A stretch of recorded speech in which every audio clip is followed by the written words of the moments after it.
Alam natin lahat may creator tayo. Paano ma-explain yung mga sanggol na Paano may explain ngayon yung mga matatandang sobrang tanda? Kung ang pruweba mo ng kawalan ng Diyos ay sanggol na namamatay, edi ang pruweba na may Diyos ay yung mga matatandang sobrang tanda hindi pa namamatay. Si Enrile pruweba na may Diyos.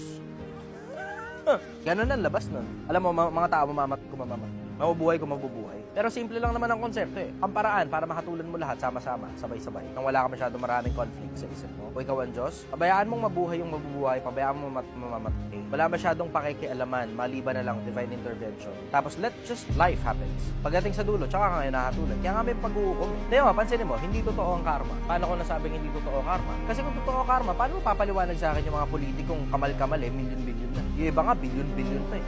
Hindi totoo karma. Paano mapaliwanag sa akin yung dami ng injustices na yung mga gumawa ng injustices buhay pa rin hanggang ngayon. Tapos malaya pa kasi wala nagsampa ng kaso sa kanya. Tapos paano papaliwanag sa akin yung mga tao, na mga mabubuting taong naghahanap buhay ng maayos, inuutangan tapos di na binabayaran? Ano papaliwanag sa akin kung totoo karma? Hindi. Ang mas malamang na totoo, based on what I see in the environment, merong araw na pagsisisihan ng mga tao lahat ng mga kagagawa nila sa mundo pagkatapos ng buhay. Yun ang mas malamang na totoo. Bakit? Kasi hindi totoo karma eh.